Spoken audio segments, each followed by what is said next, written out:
Okay. It's going? Hello? You can hear? ¿Me escuchas? Maria, Maria. ¿Me escuchas? Before we start, I just wanted to just make a few announcements because once I start, I might forget. And Veronica's over there today, so she can't remind me. The first one is I've been telling people about Qigong, you know. And I think if you come to the Nundro weekend, we'll be doing Qigong every day then. But I found, actually a friend of mine gave me a very good Qigong DVD. So if you can't go to classes, it's by a man named Lee, L-E-E, Holden, H-O-L-D-E-N. And actually there are many of them. He's like feng shui super guy, you know, Qigong Superman. But the one that was given to me that I found very helpful was Qigong for more energy. And, you know, some people I'm hearing stories, you know, there's a lot of energy imbalance in the world today. And if you want to help yourself, that's a good one to get, I found, you know. You can just Google Lee Holden, you know, it would come up. And I don't think, you know, maybe $15 or something, maybe 20. I hope it's not expensive. Oh, hi. My friend just loaned me hers, but so we'll be doing a few Qigongs from that. So that's that. And the second one is also people have questions sometimes, and they're too shy to raise their hand. But, you know, when you ask me afterwards, the other people don't get the benefit. So if you have a question and you're too shy to raise your hand, then during the break, just write it on a piece of paper and put it here, and no one will know who the question was from. Okay? I won't even know, you know. And so then I can answer it, right? So I think that's helpful for the shy people, or if it's kind of personal or something, you know. So that's the second thing. The third is tomorrow night, we have a night at the beach. I don't know what beach. You know where we're going? Is it announced somewhere we're going? So I think we're going to do a Naga Puja. Now, does anyone not know what Naga Puja, what it is? Because I think it would be something that Puerto Rican people would like very much, because the Nagas are the water spirits. And some people think that one of the reasons why we're having so many like hurricanes and earthquakes and these kinds of things is because the Nagas are upset. Because Nagas are beings, they're kind of mythical creatures. The traditional Himalayan vision of them is the bottom part's snake and the top part's human, like a mermaid. But the Nagas are kind of important because they are intelligent enough. The Nagas they practice Dharma, you know. In fact, the name Nagarjuna, you know Nagarjuna, he has that name because he spent a lot of time in the land of the Nagas. And in fact, the prayer wheels that we turn comes from Nagaland. And in fact, I think the story is that the reason we didn't get the Mahayana for 500 years is because it wasn't the human beings weren't ready, but Buddha taught it to the Nagas. And so Nagarjuna brought it from the Nagas back to the human realm with the prayer wheel and the Mahayana teachings. This is the legends, you know. I mean, we were talking about this yesterday, you know. A lot of Buddhism, like Christianity, there's a lot of mythology. And I remember my father once, I introduced... Okay, now?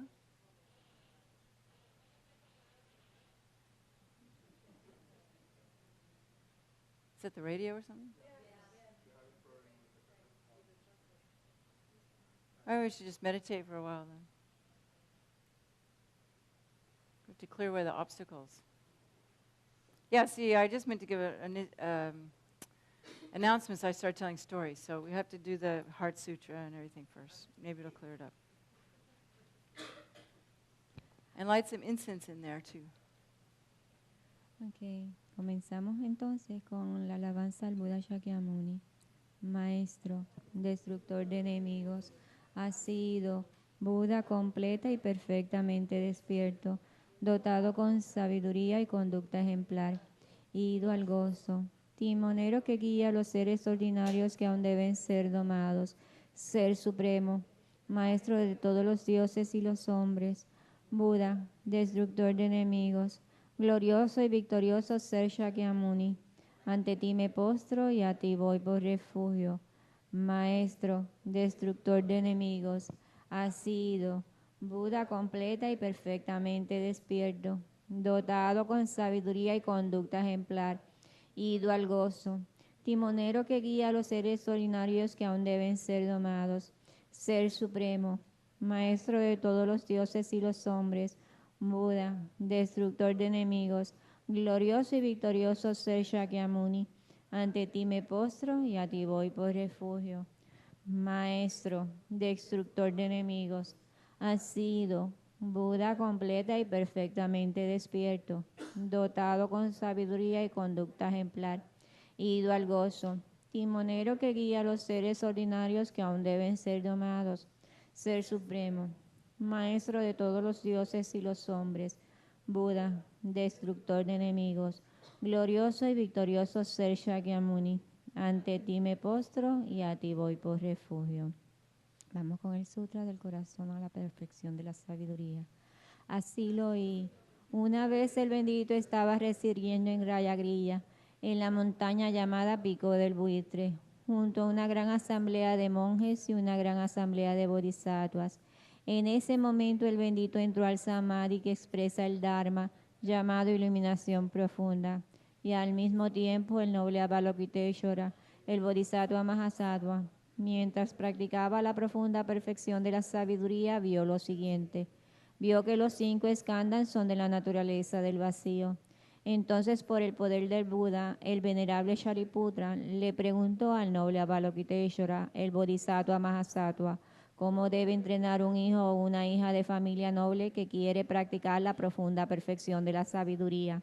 Entonces el noble Avalokiteshvara, el bodhisattva Mahasattva, le contestó al venerable Shariputra, oh Shariputra, un hijo o una hija de familia noble que desea practicar la profunda perfección de la sabiduría debe practicar así, viendo lo siguiente, que los 5 skandhas son de la naturaleza del vacío. La forma es el vacío también es la forma. El vacío no es otra cosa que la forma no es otra cosa que el vacío. De la misma manera, los sentimientos, las percepciones, las formaciones mentales y la conciencia también son el vacío. Por lo tanto, Shariputra, todos los dharmas son el vacío. No existen las características, no existe el nacimiento ni la cesación, no hay impureza y no hay pureza, no hay merma ni hay aumento. Por lo tanto, Shariputra, en el vacío no hay forma, sentimiento, percepción, formación mental ni conciencia. No hay ojos, oídos, nariz, lengua, cuerpo o mente.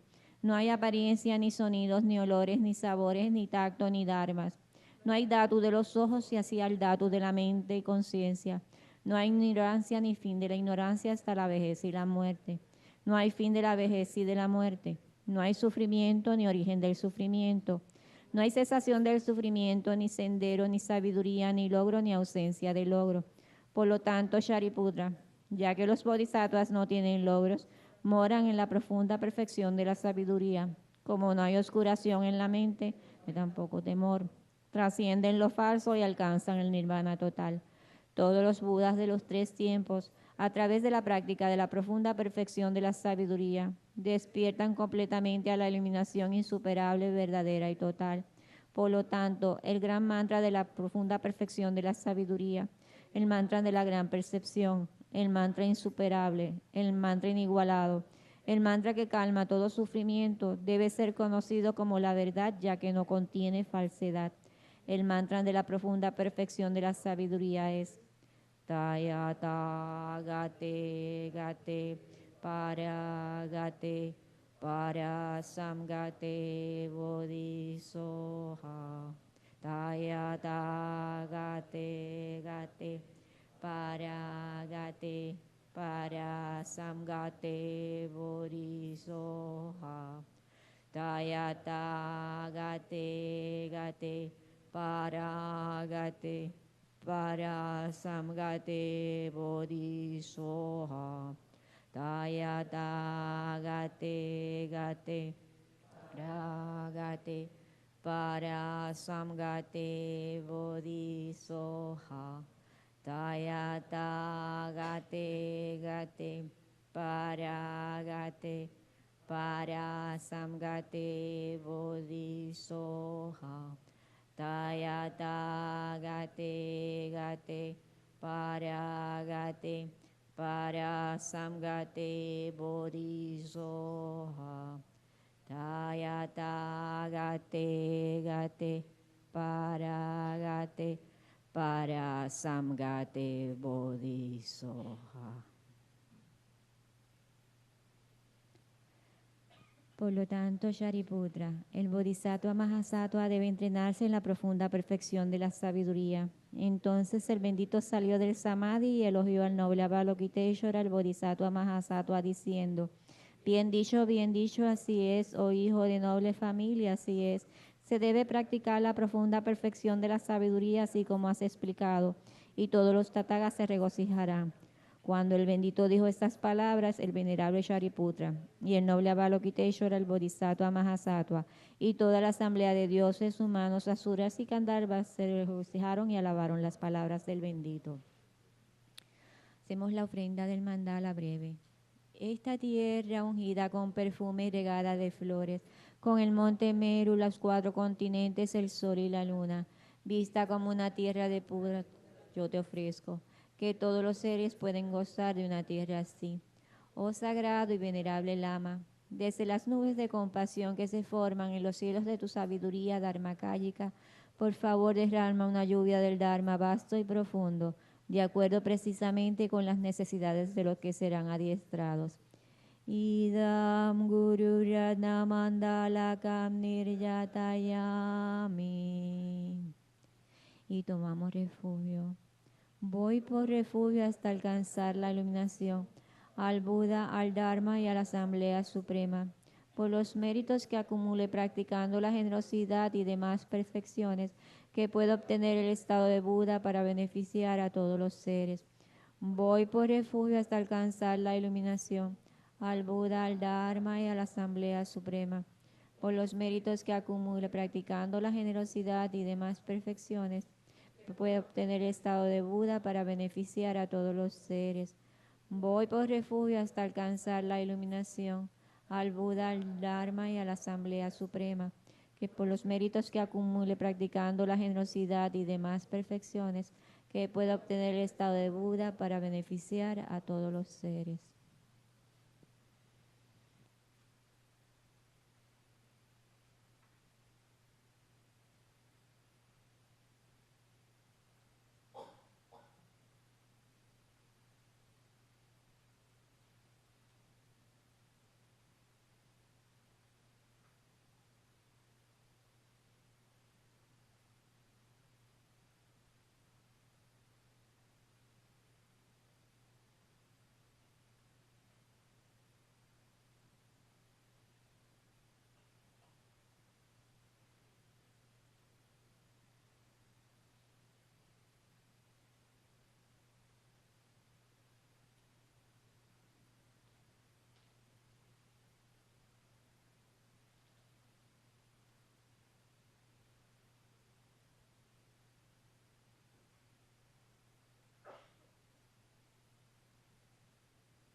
How's it now? It's okay?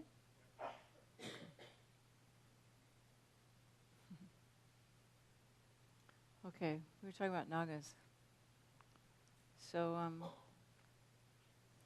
anyway, nagas like everything to be very clean, particularly around water. because in the mythology, they control the rain and the wind and the weather. So I think, like in China, you have the dragons, they're sort of like dragons or something. But what I was going to say, maybe I don't need to say. But anyway, no, I will say. Some people have trouble with mythologies that are in Buddhism and different religions, these kind of things. And so one time I took my father to meet Robert Thurman. He's a professor, big guy. And my dad said to him, I really appreciate Buddhist philosophy and I think it's really great, but he says, I just can't deal with the mythology, it's too, because it's not scientific, And he said, well, don't worry about it then. Just take the part that works for you, And I've heard the Dalai Lama say that too, Just, if you just use what's helpful in your life. So if you can't relate to Nagas and things like that, then don't worry about it, But I think people here probably would like that stuff, so that's, anyway, so back to the Nagas. And so one of the things I think is that a lot of the reasons we're having trouble is because we're polluting the land so much, and we're making the ocean so full of garbage. And I can just tell you a little story. A lot of you know Samden. He's come here before and teaching. He's old friend of mine. I've known him for many years. And I think it was in like 79 or 1980, he was living at Chenrezig Institute, which is a FPMT center in Australia, one of the first centers. It's a very beautiful place now, and it's very developed. But back then it was just, just a hippie commune, kind of thing. And there was a couple there who were like naturopaths and homeopaths, but they had developed, because it's in Queensland, Australia, which is somewhat tropical, like here, very hot and lots of rain. And so they had developed these tropical ulcers on the top of their feet. And even though they're these doctors, they couldn't heal it. They couldn't make it go away no matter what, and it was like actually eating, like it was on both sides of the feet, it was that bad. And so they were very fortunate that year. The abbot of Sarah J. Monastery was there teaching for a whole year. So he was raising money to build they didn't have any buildings back then yet at Sarah J. His name was Geshe Lekten. And so somebody said, well, go ask Geshe-la, So they went to Geshe Lekten and he checked, he just kind of, you know how the Lama, he just sort of looked back like this and said, He said, do you live near any water? And they said, no. He said, are you sure? And then they realized that the pipe that brought the water from the well down to the center went right through their camp. Because I think back then people just camped, they didn't have many buildings. He said, you have to go back and clean up your camp really well. Because even though they were doctors, they were a little bit sloppy, and left garbage around and stuff. So they went back and cleaned it up really well and kept it really clean, and their ulcers were healed. And he said, later he told them those were naga bites. And like the Tibetans think that a lot of cancer, not all cancer, is caused by nagas. And that Hayagriva Vajrapani Garuda Humpe, that one, that's to clear that away. So I've had some pretty interesting experiences with doing naga pujas. And I guess I can take a little time to tell another story. I think it was like 1987. That was before I was ordained, and Samden was my husband, and we were doing our preliminary practices like you guys, mandalas and prostrations and 100,000 this, 100,000 that. And that summer, because in Lama Tsongkhapa's tradition, there's 9 nundros. On top of the 5, one of the ones you do is 100,000 water bowl offerings. And so we had thought that we would do that in the summer when the rain came, because we lived on a creek called Dry Creek, and that only ran in the summer. And we had this idea that we could go down to the creek and do the water bowls at the creek. It'd be easier. You just take the buckets out of the creek and pour them in the bowls, and you know. And I had been at Vajrapani Institute the summer before, and I was asked to just help go through the filing cabinet, you know. So I went through the filing cabinet and I pulled this thing out, because I knew already what Nagas was, because I was already interested in that kind of stuff. And I was thinking, you know, Naga Puja. And so I borrowed it. I didn't tell anybody I borrowed it, but I was planning to bring it back. Eventually I did. But they didn't even, you know, nobody missed it. They didn't even know what it was. So I took it, and I took it back to Colorado, and one afternoon, I think it was early spring, or maybe it was early summer, for some reason I pulled it out and read it, you know. And then the next day, this couple, we were doing retreat at a friend of mine's house, and in Colorado, a very beautiful place in Colorado, you know, 8,000 feet and mountains. And so this friend had a big pasture in the front, and she let some other people keep their horses in the pasture. And even though we were in retreat, we saw them from time to time, you know, every couple months or something. So they came over and knocked on the door, and this guy, Leon, came in and he said, "Oh, we're going up to this place tomorrow. Do you want to come with us? We're taking the horses up to, you know, go up to the top of the mountain. Like, you know, maybe 11,000 feet. You know, those, you know how Colorado is." And he started explaining to me, describing to me the place where they wanted to go. And just the day before, I had read this place where you're supposed to do Naga Puja, where the king of the Nagas lives. And it was exactly like that. It's supposed to be a place in a mountain where there's a lake and a meadow with flowers. And anyway, it just sounded like that. So I said, "Oh, maybe we should go and do the Naga Puja up there." So we went with them. And so there was Samden and myself and the couple with the horses, and they had two friends. And the wife of these other two friends was a born-again Christian. But my friends, Muffin and Leon, they were kind of keen to do Naga Puja, you know. So we got up there, and we went to the place, and I'd never done it before. I didn't really know much about it, but I did this Naga Puja, and the Christian couple had climbed to the top of the mountain.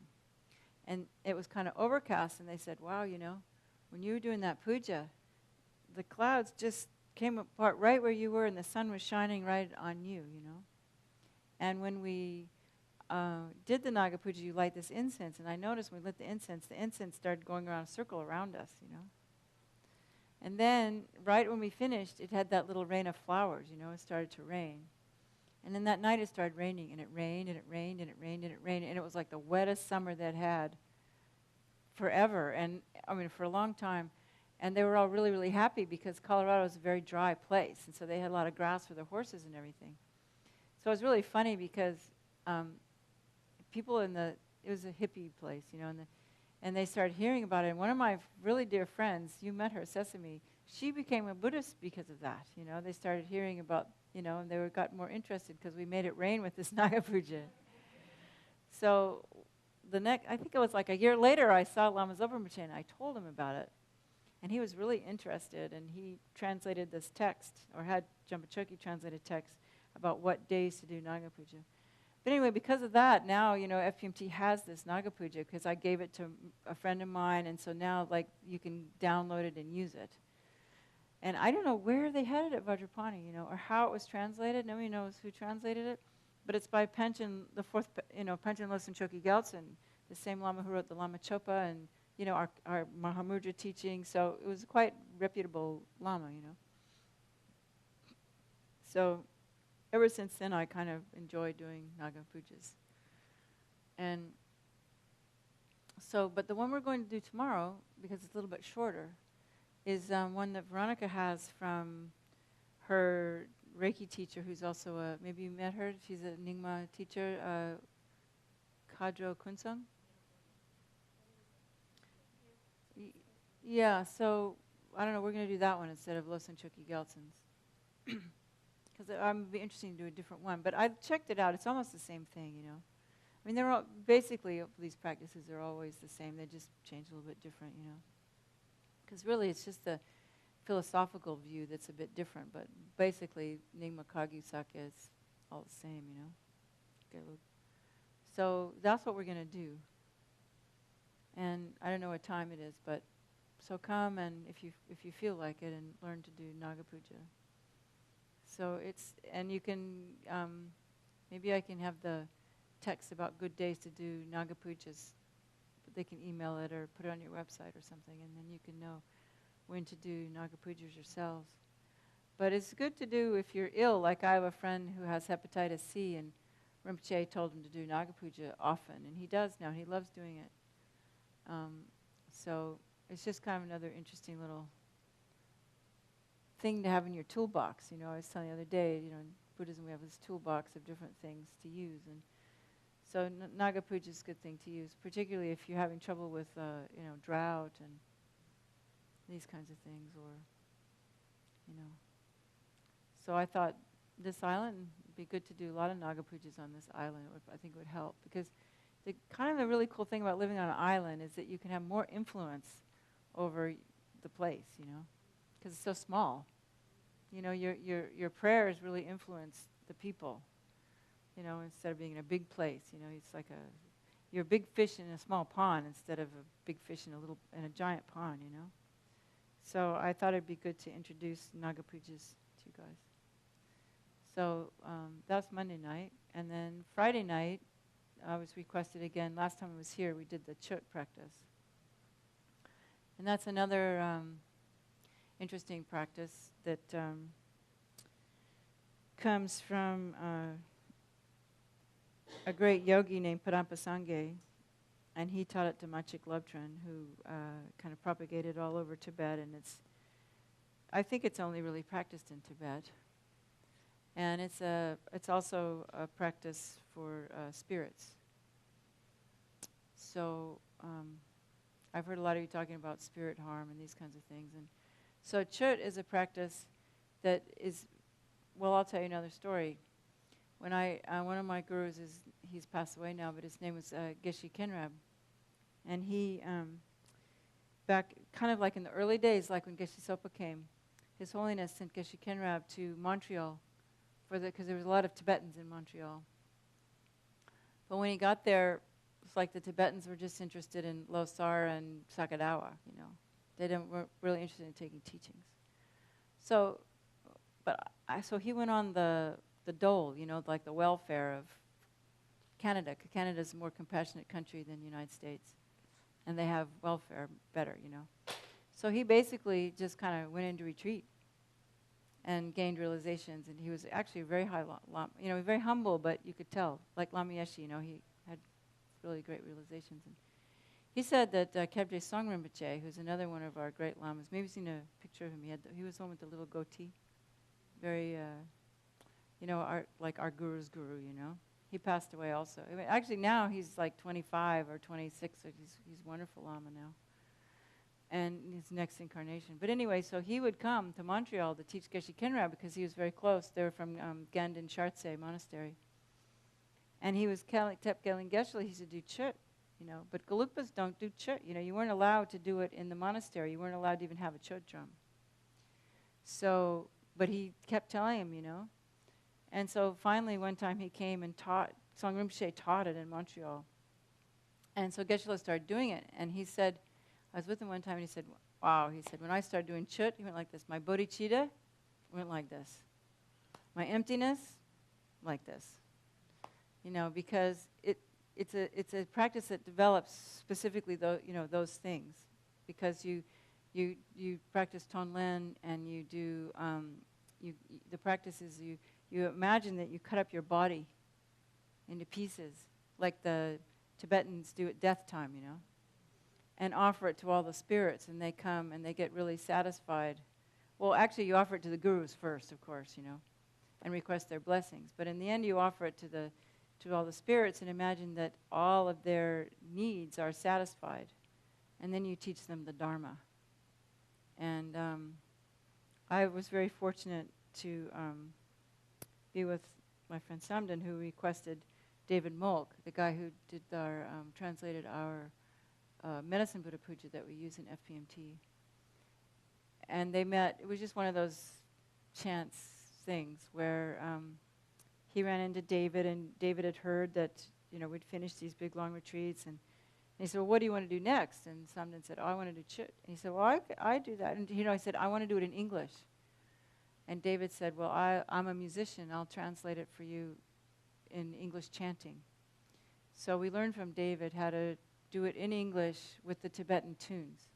So, and that's something I really encourage you to do. Somebody here, or somebody in Mexico, or Damcha needs to tell somebody to make your Spanish language prayers chantable in Spanish. It's just so much more beautiful to chant instead of going blah, blah, blah, blah, blah, Because when you can chant your prayers, especially if you memorize them, you go slow and it's beautiful. You know how we're talking about music makes you happy, So it's just so much more, opens the heart more if you can chant your prayers. So maybe I should request Damcho to request someone, Because especially now, because there's so many people with the Spanish language doing Dharma, and it's just like so boring,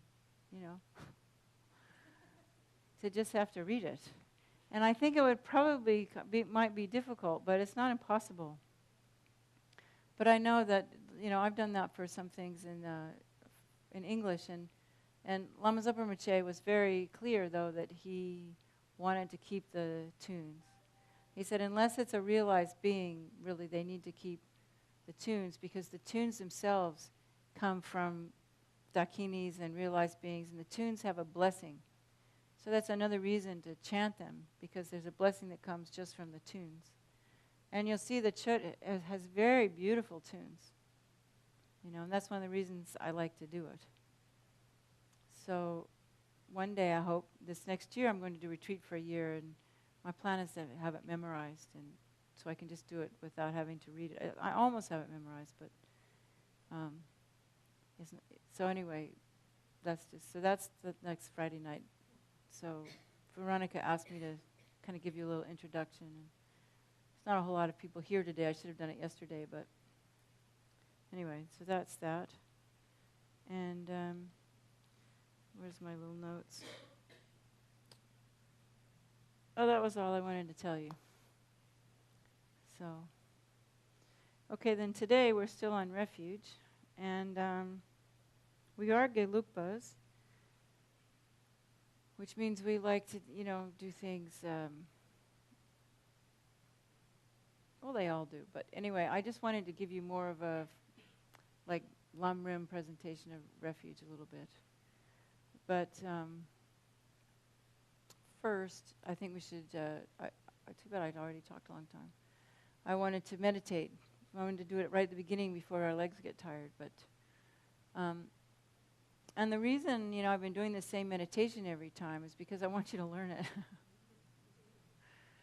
And the more you do it, the more familiar you become. And you don't have to do it exactly like I do it. But what I wish to share with you is how important it is to spend a little bit of time, not just reading your prayers, but sitting with them and making it, I think I told you before, your own personal kind of thing, so that it becomes something that it's yours, because everybody is different. Everybody wants to practice a little bit different. This is the way I do it, but you need to find the way that you like to do it. But I encourage you to do experience with the refuge and with these meditations. Make an experiential thing rather than just reading it for 3 minutes and moving on, And you don't have to sit as long as we're doing. Generally I do maybe, and it depends, how much time you have.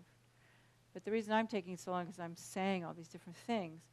But after you get it, it all comes together in one thing. You don't have to, you're doing your body the same time you're generating the merit field, the same time so but because I'm explaining it to you, it takes a long time, But once you get it, then you can just kind of do it all together. Does that make sense?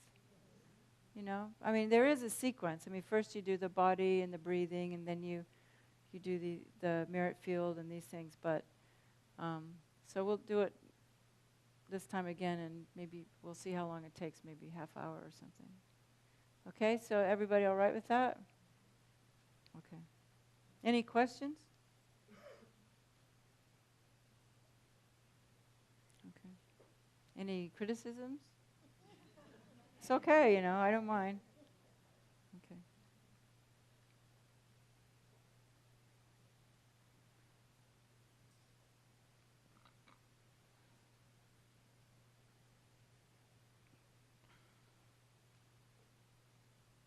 Oh, too, and when you do the chut, like last time, you can just relax and listen. There's nothing to do but listen. It's like a healing, you know. You just come and relax, and you can lie down, you can go to sleep. It's an easy night. I don't ask you to do anything. Just maybe pay a little bit of attention.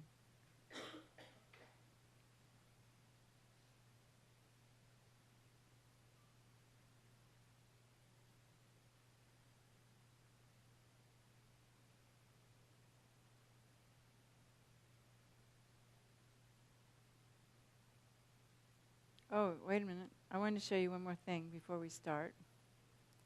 I start to meditate, my brain remembers, you know.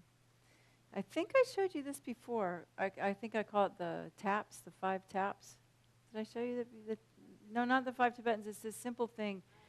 The face taps. Yeah. So let's do that, okay? I've been meaning to show you. I think it helps you to relax, right? Remember the face taps? Yeah. Yeah, I never do it anymore either, but I thought it'd be a good thing to do, you know. But it's really helpful if you're too agitated, you know. And I find too it helps my belly relax and helps. So you start with your fingertips, right? And yeah, take your glasses off. And this might help Veronica too, this one. So you take your fingers and you tap your eyebrows. And as you're doing it, you're breathing into your belly. You can close your eyes. And it's rather hard, you know.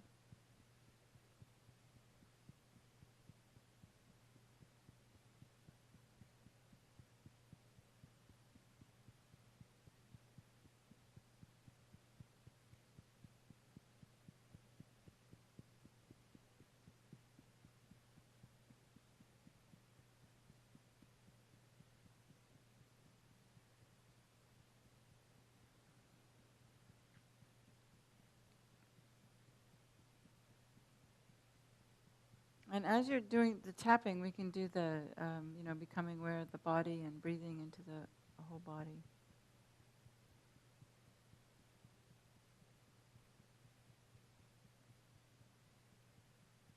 This is actually from shiatsu massage. Then you tap just below your eyes. Mine's sore, so I must need to do it.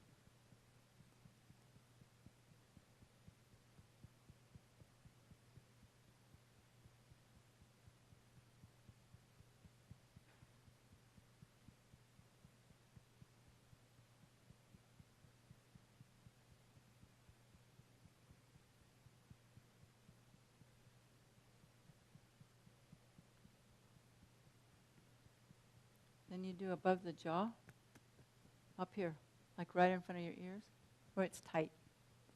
Yeah. It's kind of just below that bone, you know, below your cheekbone. Yeah, that's the right place. That's right. If it makes you yawn, that's good. You can open your mouth and kind of move your jaw around.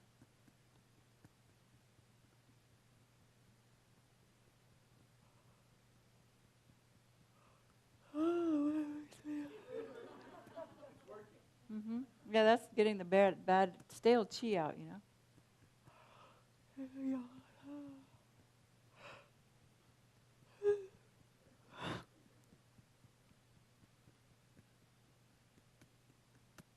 Then here, just below the nose, that's like a large, what is it? I think it's intestine point.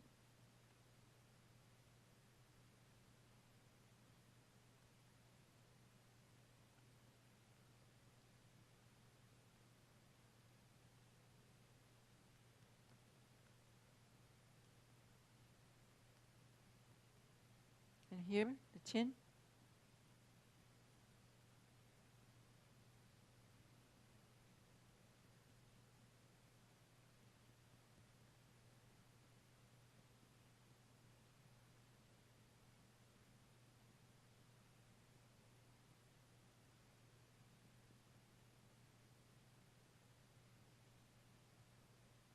And you take your knuckles and here in the lungs.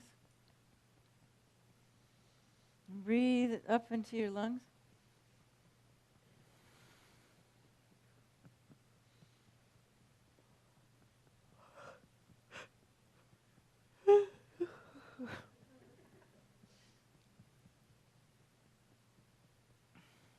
A little more out here, Jose. Out here, yeah. You feel where it's sore. There's a place where it's sore. Get where it's sore.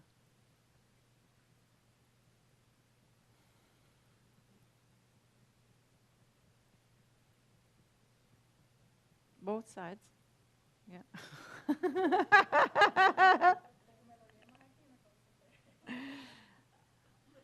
And then this is for the, like this. You can't see me.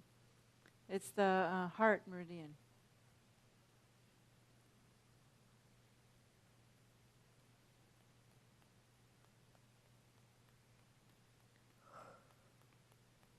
Oh my goodness.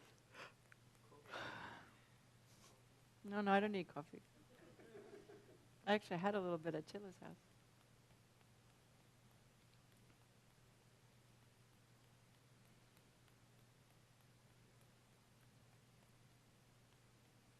Okay. Now just notice if you feel any different.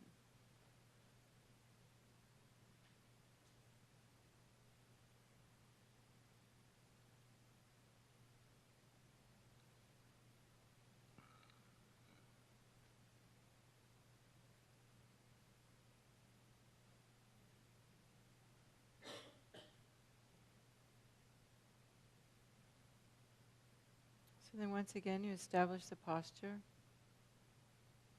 Feel if you're sitting cross-legged, you feel like your hips and your knees and sort of make a tripod.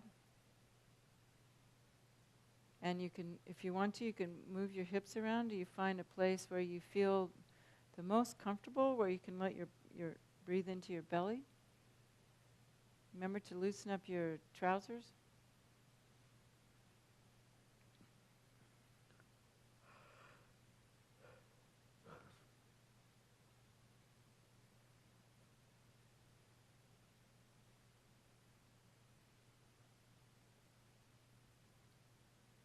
And you begin by noticing the soles of your feet,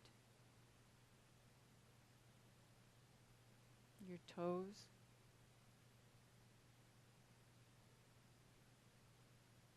the top of your feet and your ankles. And as you're doing this, each time you're breathing in and you're imagining that your breath is going into the down into the lower dantian, they call it in Chinese medicine, the lower, your navel area. But so you're doing that while you're going through your body.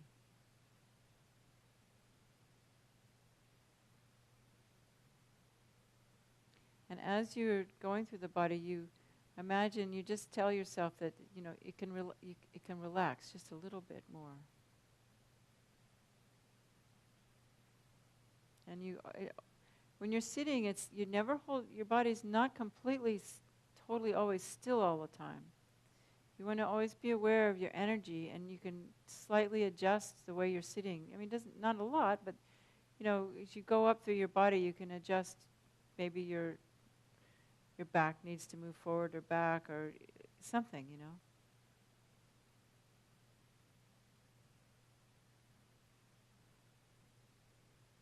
And then you go up to your calf muscles.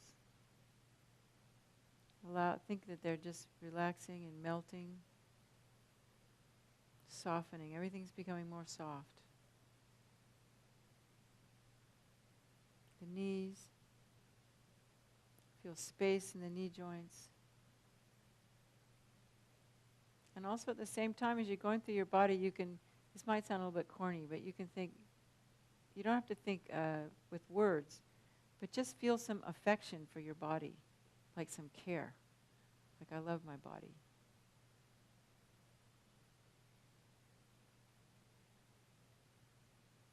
Without it, I wouldn't have a perfect human rebirth. Then you feel your thighs, the hips, the hip socket in the connecting into the pelvis.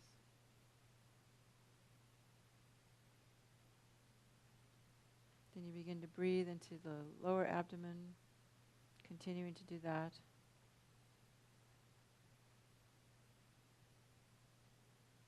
And each time you, with your exhale, you just feel your body letting go just a little bit more.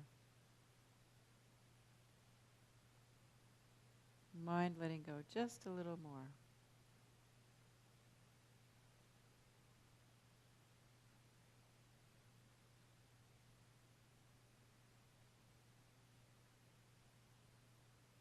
Then the breath comes from the lower abdomen. As you inhale, you feel your body expanding more up into the stomach region and into the back of the ribs, into where the kidneys are. And the adrenal glands, they sit right on top of the kidneys. It's like in the middle of the lower part of your ribs.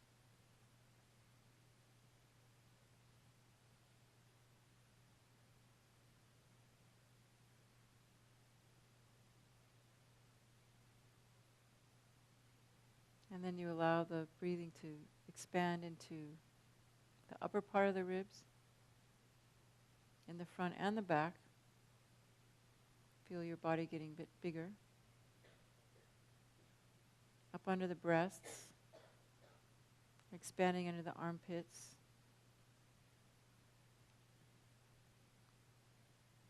Right up into the top of the lungs, right in the top of the lungs and the ribs.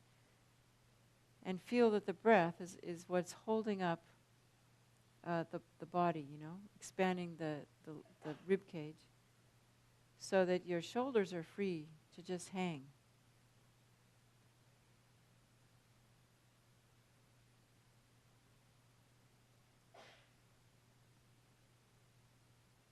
There's space, the shoulder blades in the back are just hanging there on the back.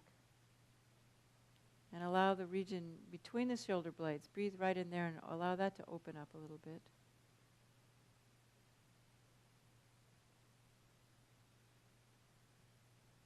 And right in the bottom of the neck.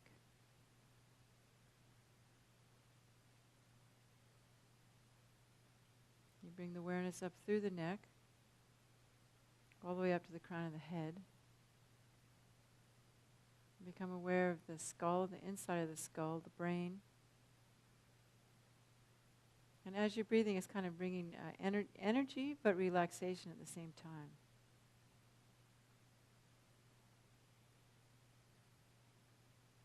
Become aware of the eyes and the eye sockets and the ears.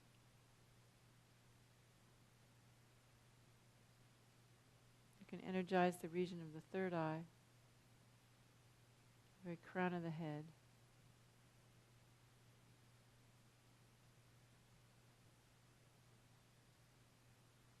Then you feel, don't forget the arms.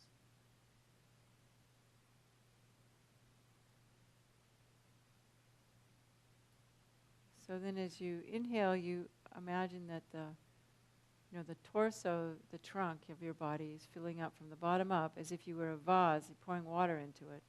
It goes all the way up to the top of the crown of the head, so that the whole body, that's the torso and the neck and the head, is full of energy.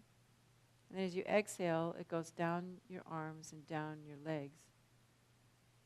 So the elbows, the wrists, all the little bones and the hands and fingers energized.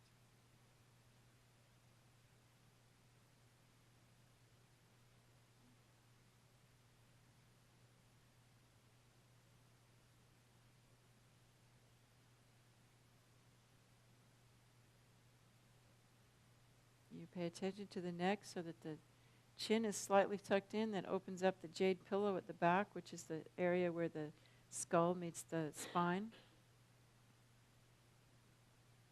In the jaw, the teeth are not touching. The tongue is touching the roof of the mouth.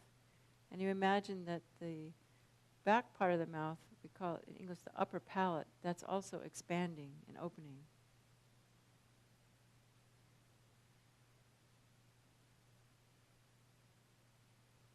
If you'd like, you can put a little smile on your face, a little smile in your heart. And allow yourself to feel just a very simple pleasure. It's pleasurable, feeling your body and your breath, filling up your body with this kind of pleasurable, gentle, blissful, loving, affectionate feeling.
And you feel like your body's hollow.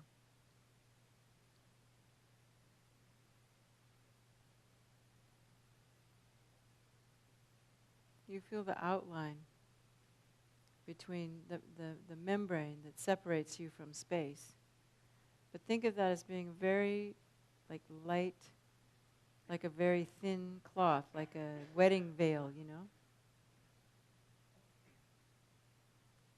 Just a very thin separation between the outside space and the inside space.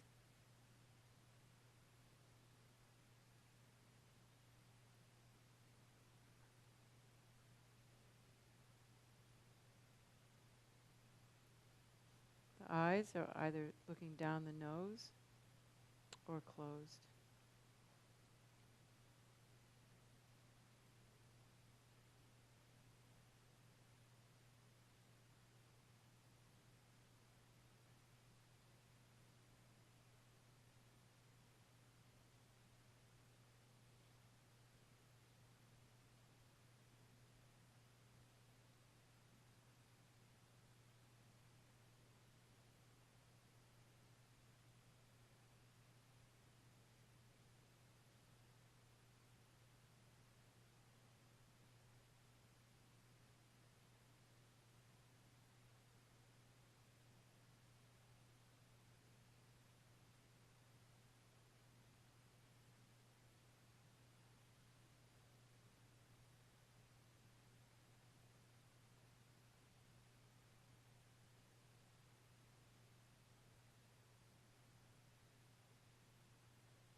And the awareness is on the breath going in and going out.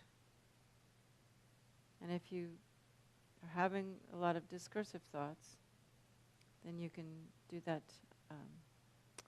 using your thoughts to think, as I breathe in, I feel love and protection from the Guru. And as I breathe out, I feel safe.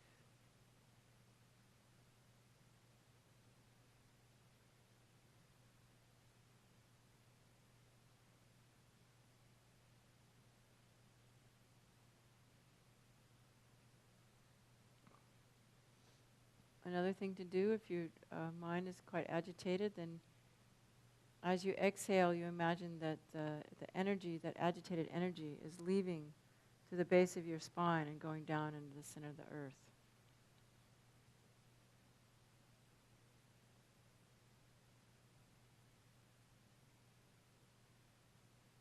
And alternately, another alternative is to imagine that as you breathe out, the energy is going from your nostrils way out into the space and just dissolving into space. And with it goes your thoughts.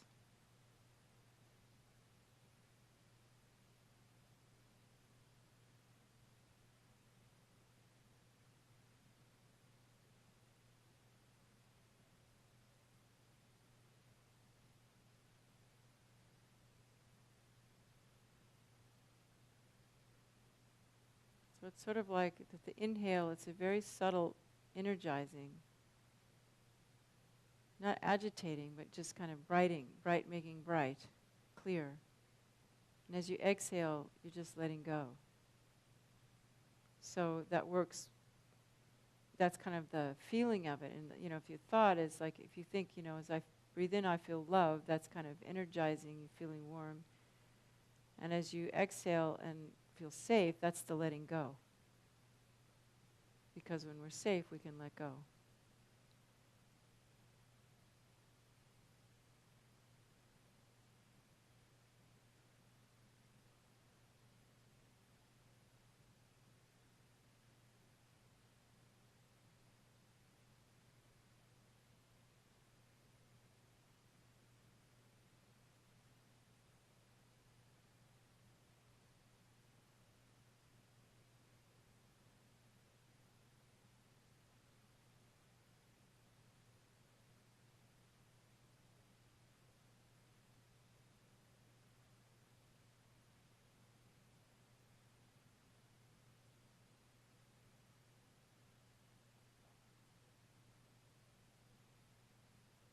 And one part of your mind is always kind of paying attention to the posture. Am I starting to slump down and shut the energy down around my liver area, My shoulders getting tight. You just gently, very gently keep paying attention.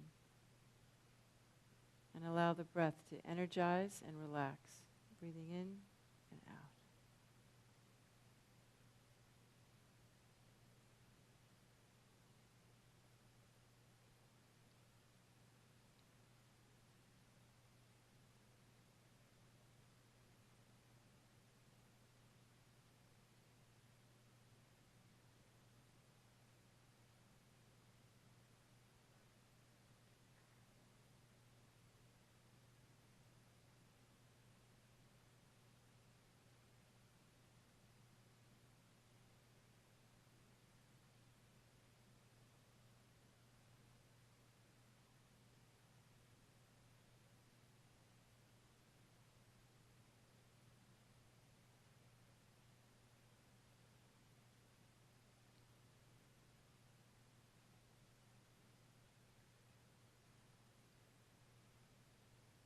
So we could just do this all afternoon, but we're supposed to be thinking about some analytical meditation.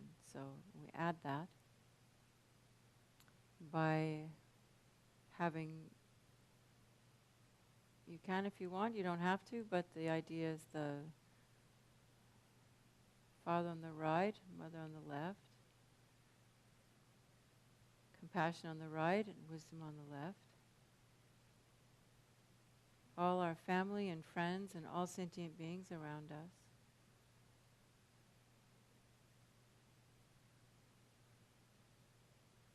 And we contemplate just a little bit about the state of our lives and that of others.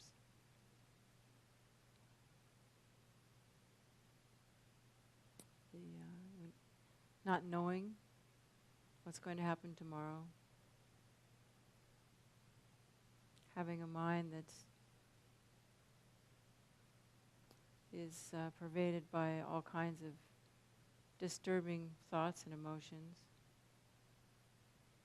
Having a body, the elements are never in balance, continually being plagued by different kinds of diseases and pains, and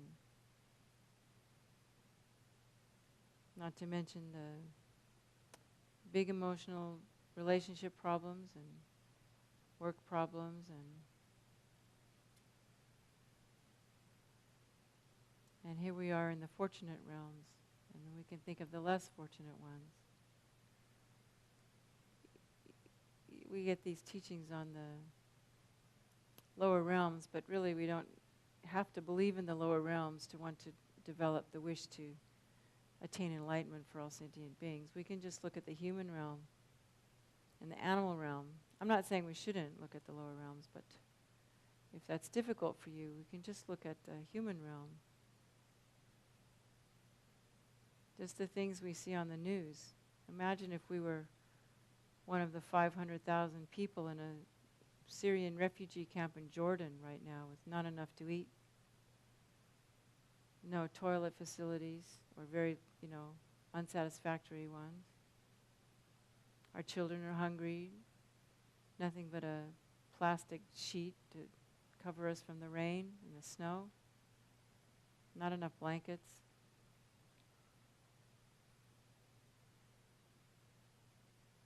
Not knowing where your family is, not knowing where some of your children are.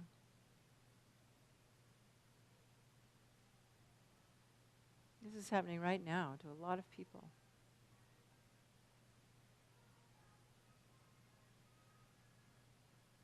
We're living in a place where a multinational corporation has polluted all the water, like in Nigeria, where even the water that you drink, that you have to drink because you have no choice, makes everyone really sick.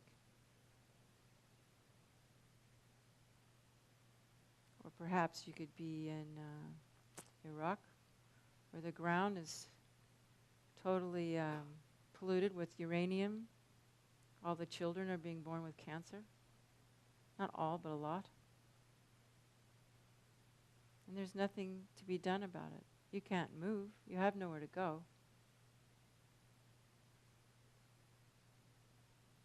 These sufferings are very, very real.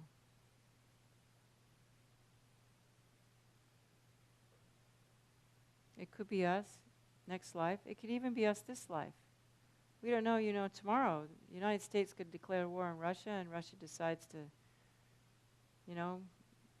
bomb Puerto Rico. You just never know, I mean, it probably wouldn't happen, but you still never know. I mean, wars can break out anywhere because we have no capacity to see the future. We have no capacity to understand our karma. But we do know that because of the experience we already have, that negative karmas can ripen in seconds. And suddenly, from being very happy, we're plunged into the depths of despair and suffering.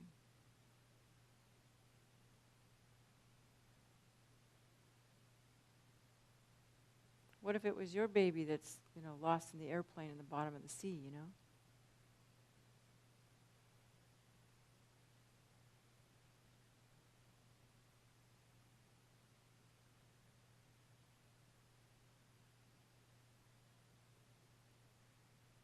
What if you lived in North Korea?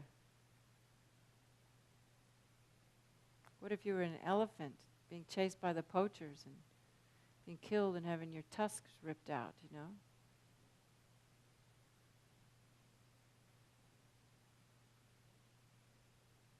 Samsara is not pretty.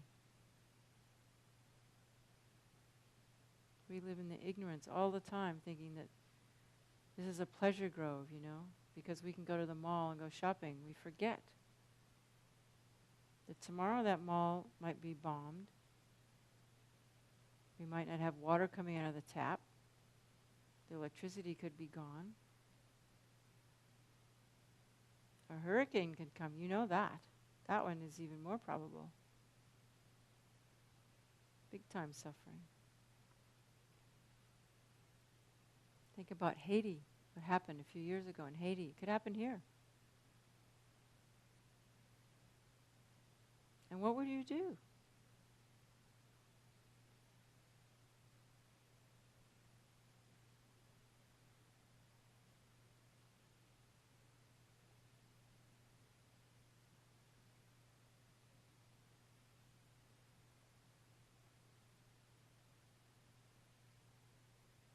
can look to the example of the Tibetans. We know Tibetans whose whole life, overnight, just went from this wonderful, little place where they could practice Dharma all the time to being just a hell realm. And we know lamas who spent 25 years in prisons. And you know how they managed to survive without having horrible, post-traumatic stress disorder from the torture and the beatings? If you talk to the lamas, why? Because they had refuge and they had bodhicitta. So of all the things, we can cultivate in this life, what's going to help you when the hurricane comes? The money in the bank? The money in the Swiss bank? No. The only thing that's going to help you then and at the time of death and in all future lives is refuge and bodhicitta. Refuge to save, to develop your mind into understanding the renunciation, great compassion, caring for all other beings, wisdom, and the mind that knowing that really the only thing to do is to become a Buddha, we generate the bodhicitta.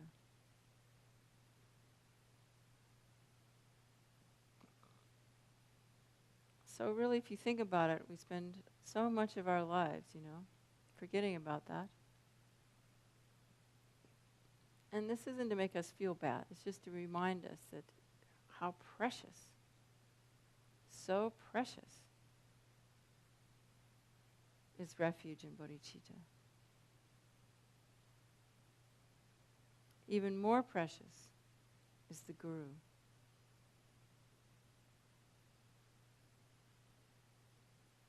Because without the Guru, there is no refuge. There's no bodhicitta. There's no lamrim. There's no naga puja. There's no chud practice. There's no meditation on death and impermanence.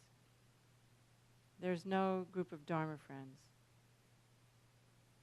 Everything, all the goodness comes from the Guru. All the virtue comes from the Guru. The kindness of the Guru.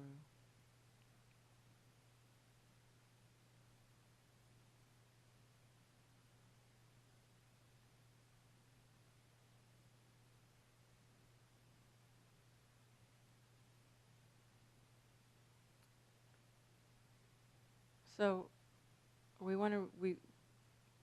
seeing this example of these wonderful beings, we want to become like them. So we do that by taking refuge, mostly by taking refuge, remembering their kindness and wanting to repay their kindness, or even just wanting to take care of ourselves. We want to practice. We want to do our practice. Because we have this opportunity this life, but that's because of what we did in a past life. So if we want to meet with the Dharma in the future life, we need to practice in this life. Otherwise, we're just using up all our merit. And next life, we're just, an insect, a roach, being stepped on by somebody.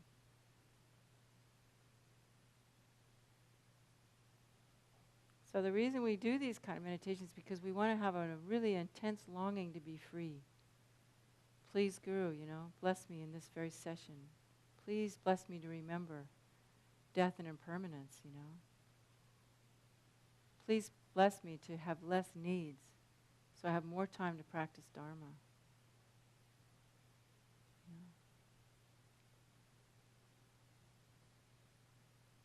So then we call the Guru in the space in front of us.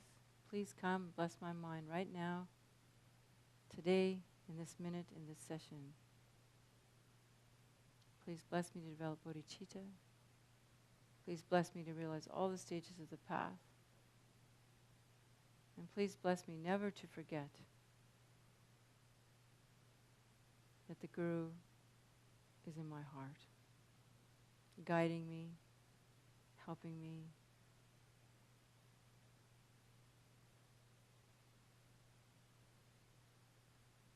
So then we visualize the Guru in the space in front,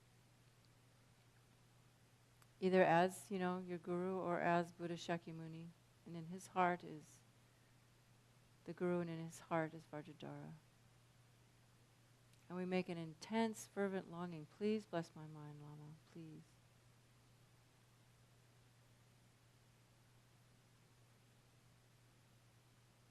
Please bless me and all sentient beings to be free from all the wrong views, from forgetting about devotion to the virtuous friend,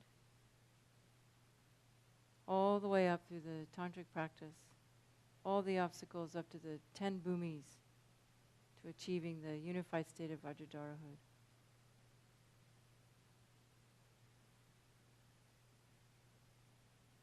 Please, precious Guru, bless me to generate all the realizations of the path of enlightenment in this very lifetime. Please bless me to have all the conditions I need, particularly the inner conditions: renunciation, bodhicitta, right view. It gives me the leisure time in my mind to do these practices. Please bless me to have outer leisure time to practice, and inner leisure, which is a relaxed mind, an open mind, a mind that wishes to attain enlightenment for all sentient beings.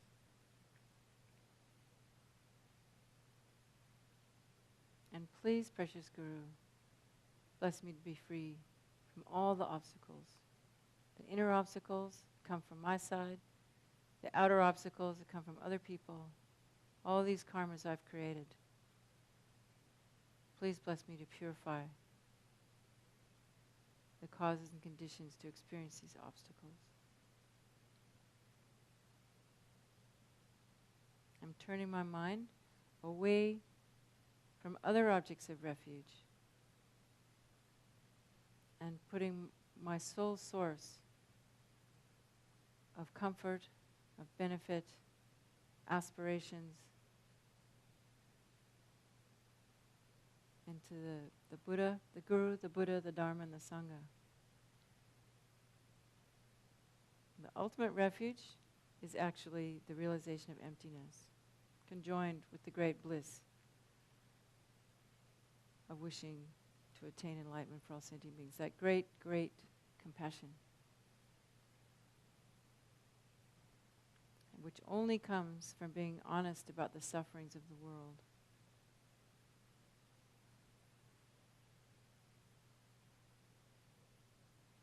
My own personal sufferings.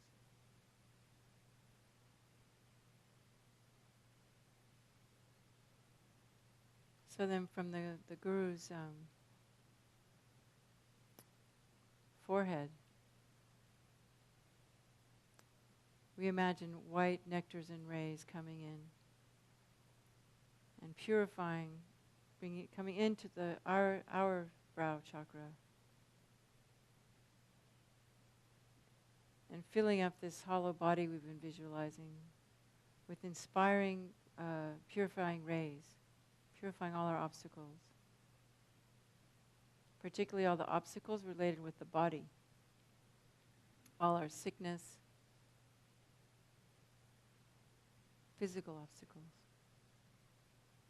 purifying all the karmas of killing, stealing, sexual misconduct.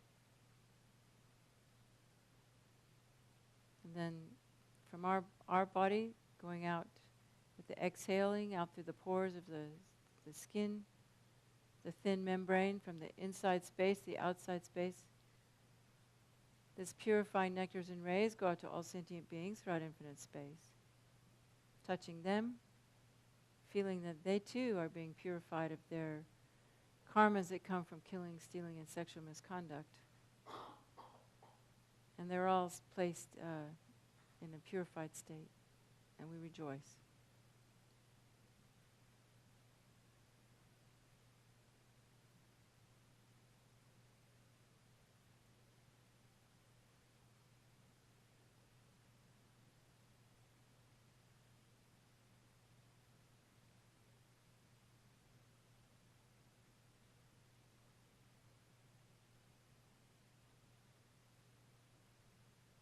Have faith, totally purified.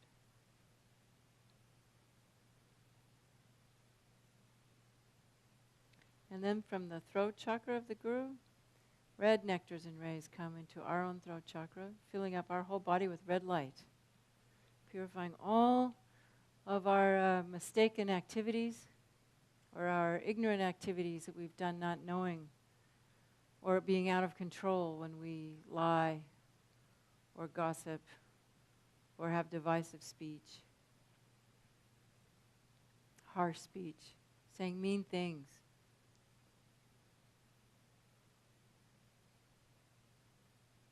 And having compassion for ourselves and for others for the ignorance that causes us to lose our tempers and say mean things or be afraid and tell lies or can't control our gossiping, you know. We don't want to be doing this with the feeling of, scolding ourselves, we're bad, but with the feeling of, oh man, I'm just so, great compassion for yourself that we have done these things. And allowing that compassion to open our hearts and receive the blessing red rays going through our entire bodies, purifying our speech and going out to all sentient beings, purifying their speech.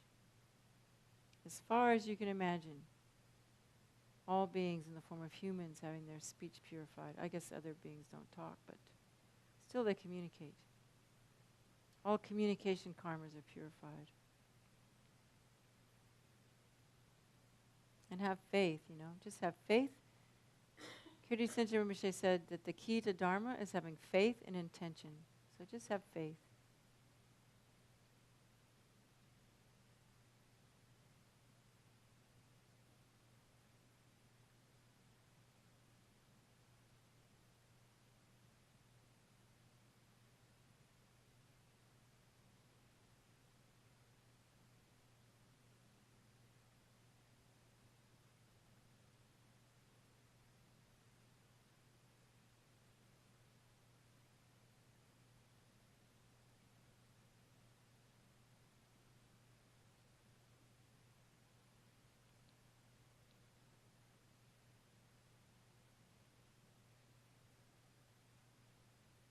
And then thinking that's purified, from the heart chakra of the Guru, dark blue light rays and nectars come and enter our heart, completely purify all of our ignorance, our wrong views,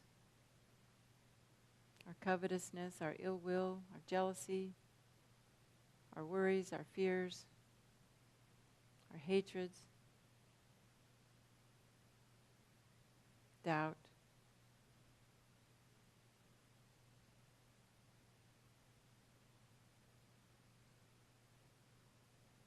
All of our mental afflictions completely purified in the sphere of emptiness.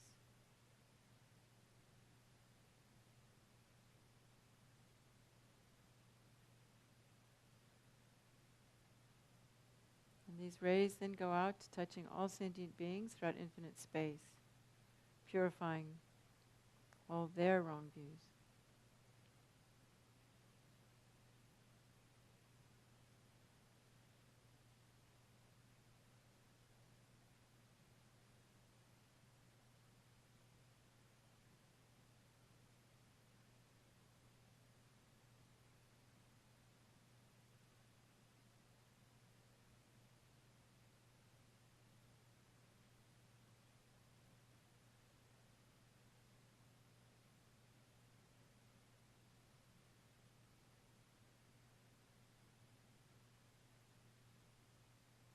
Particularly the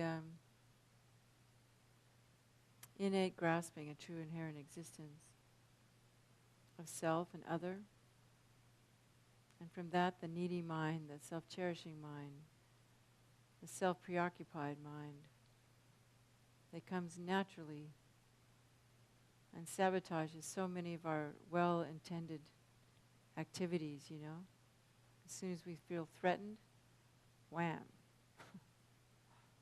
Purifying that mind.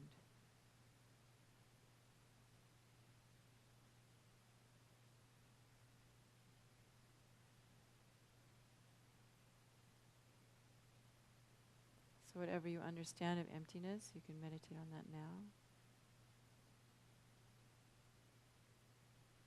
Emptiness of the I, of the truly inherent existent I.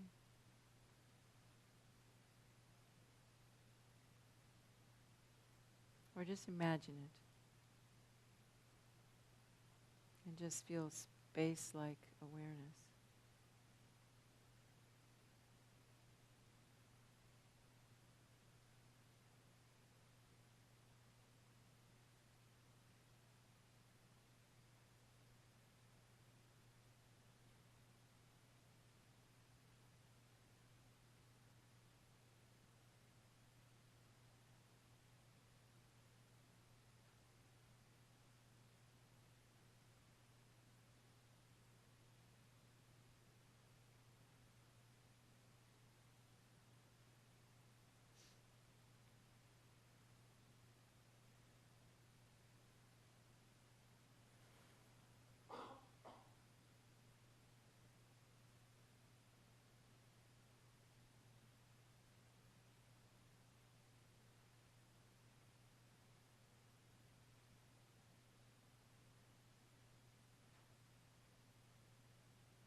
And then all three, from the Guru's brow, throat, and heart, the three colors, white, red, and dark blue, come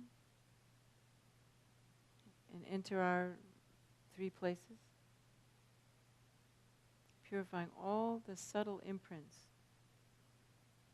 of the body, speech, and mind activities that come from grasping at the I, that cause us to cause harm to others and harm to ourselves. And it's all purified in this space of objectless compassion and great wisdom.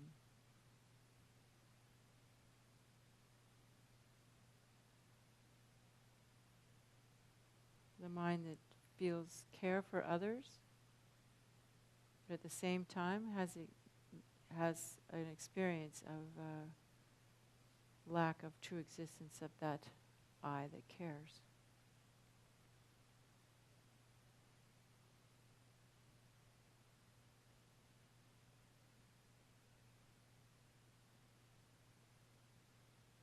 And this care and affection and love for all sentient beings, wishing them all to attain enlightenment, goes out in the form of the three colors, white, red, and blue, touching all sentient beings and any being in particular that you know that needs help.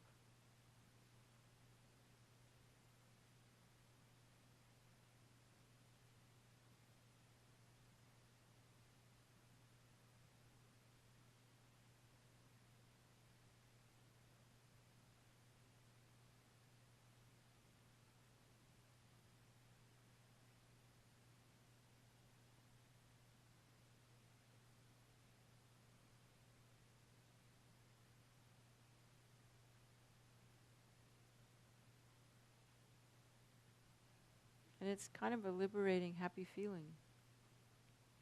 Just simply, there's this body there, hollow, breathing in, feeling in all the blessings of the Guru, and then sharing them with all sentient beings, kind of flying on the wings of compassion.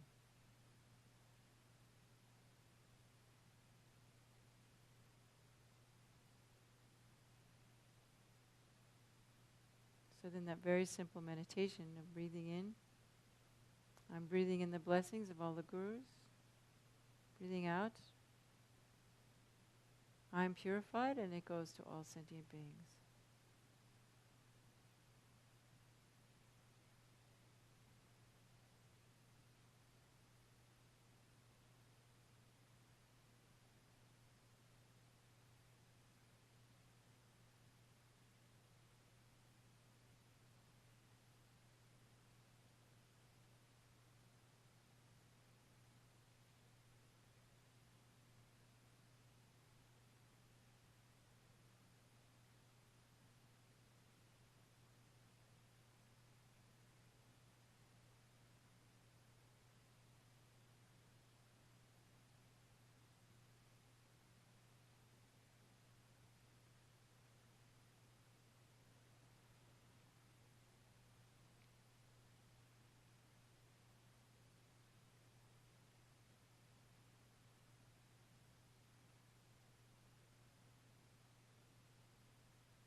And then once again, feeling grateful for this opportunity and rejoicing, thinking, I must attain enlightenment for all sentient beings. Therefore, I'm going to pay attention as much as I can every day to my mind, to my awareness, what I'm thinking, what I'm doing. As much as I can remember the love of the Guru, the compassion for all sentient beings, and the fact that the I is totally empty.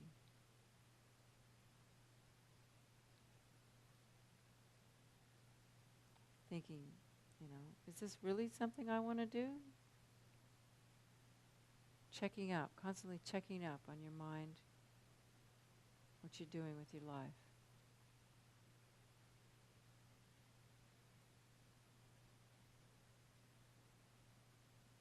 So this makes the Guru very, very happy. So then the Guru, the Buddha dissolves into the Guru, which dissolves into Vajradhara, very bright light, multicolored rainbow light, symbolizing, purified elements and purified delusions. And this comes to the crown of our heads and comes and sits in the center of our heart.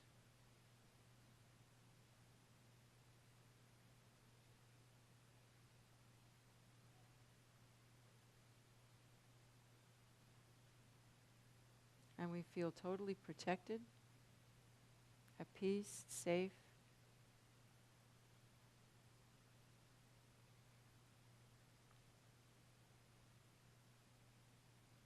And these rainbow lights go in all directions, touching all the sentient beings.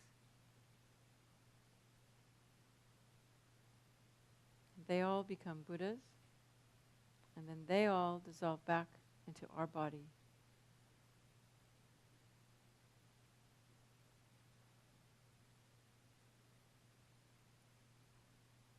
Like rain falling on the ocean.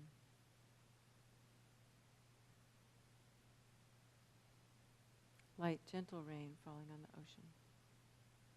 And every drop makes us feel more blissful and more happy and more empty.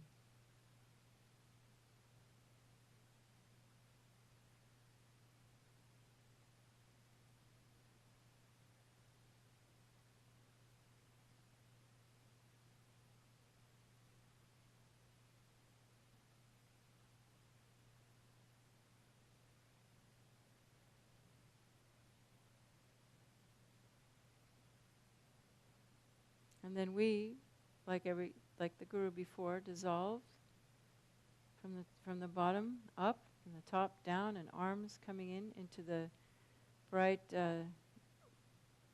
drop at our heart, which is union with the Guru. My mind, the Guru's mind, inseparable. And everything dissolves except for this experience of the union of my mind with the Guru's mind, which is also the union of inseparable bliss and emptiness.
Looking for the I. Where is the I?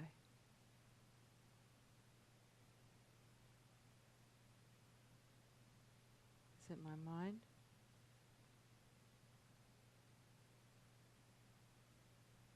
Is it in my body?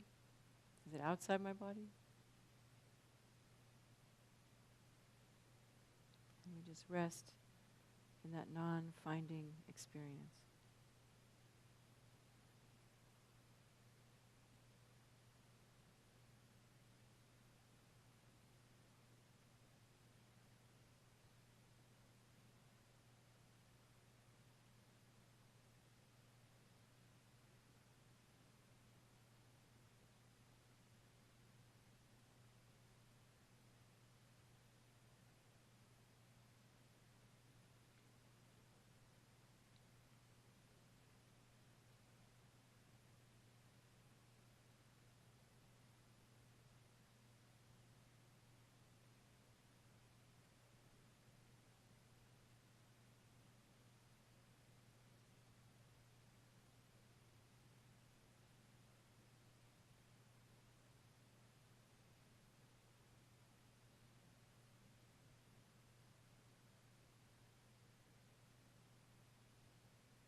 And then from that emptiness we arise either as the deity or as our ordinary selves.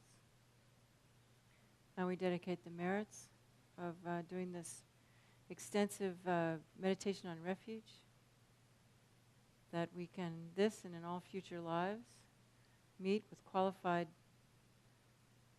teachers of the Dharma, teachers who have realized the path to enlightenment, can inspire us with their amazing activities, their amazing love, their incredible teachings.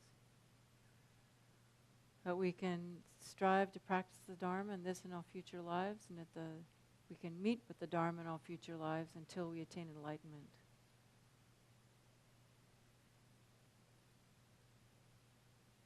And that all sentient beings throughout infinite space can also meet with the Dharma, love the Dharma, practice the Dharma, devote their lives to the Dharma, and thereby free themselves from these 5 contaminated aggregates controlled by delusions and karma, this body-mind that we call I, me, that goes from lifetime to lifetime to lifetime doing all these things, so busy.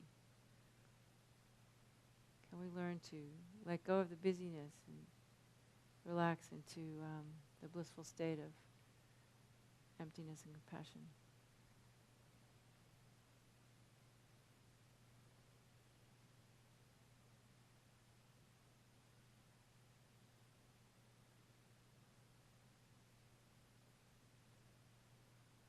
So we'll stop now and take a break.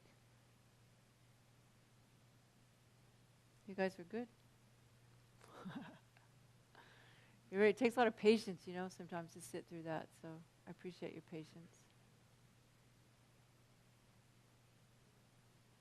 You're welcome.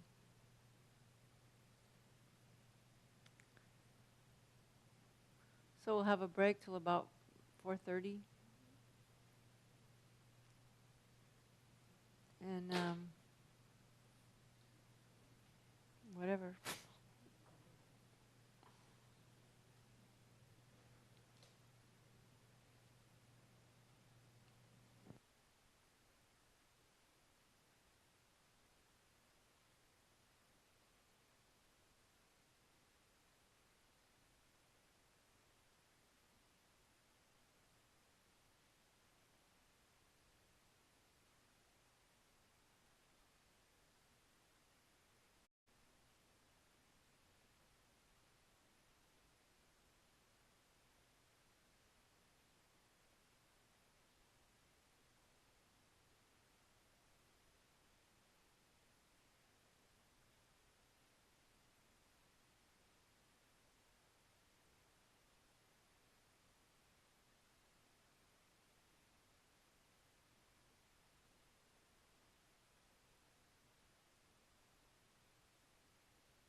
Let's just do the taking refuge and generating bodhicitta.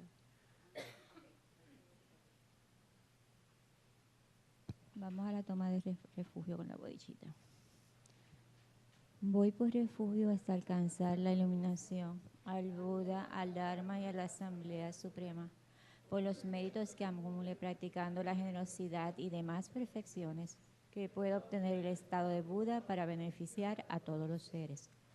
Voy por refugio hasta alcanzar la iluminación, al Buda, al Dharma y a la Asamblea Suprema, por los méritos que acumule practicando la generosidad y demás perfecciones que pueda obtener el estado de Buda para beneficiar a todos los seres. Voy por refugio hasta alcanzar la iluminación, al Buda, al Dharma y a la Asamblea Suprema, por los méritos que acumule practicando la generosidad y demás perfecciones que pueda obtener el estado de Buda para beneficiar a todos los seres. In the mandala offering. Short mandala. Okay.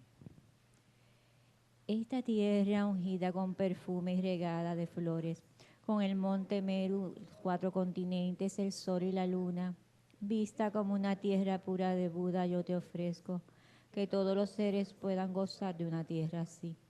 Oh sagrado y venerable Lama, desde las nubes de compasión que se forman en los cielos de tu sabiduría, por favor derrama una lluvia del Dharma vasta y profundo, de acuerdo precisamente con las necesidades de los que serán adiestrados. Idam Guru Rana Mandala Kam Niryatayami.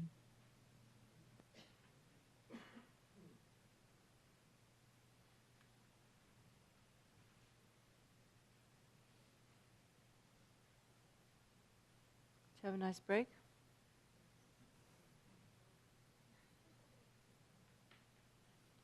Okay, well.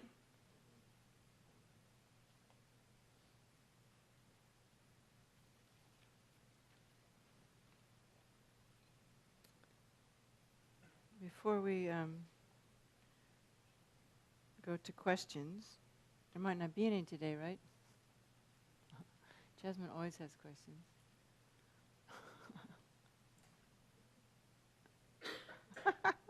She didn't hear me.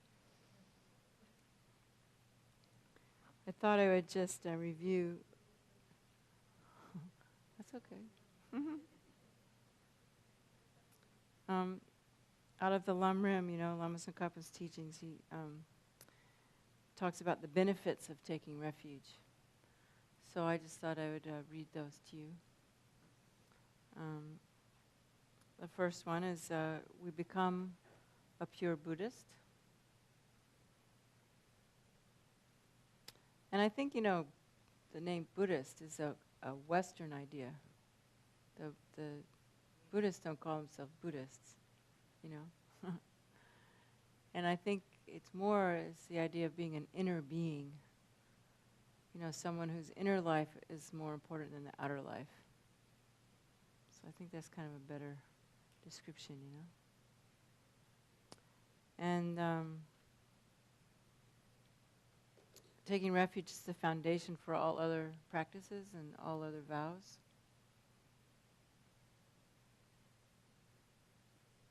And then, it's kind of easy. You purify negative karmas. Helps you to accumulate merits.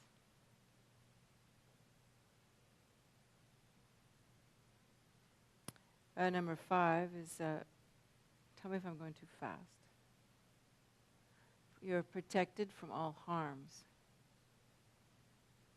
Now that doesn't mean that bad things never happen to you. Because bad things are going to happen to you.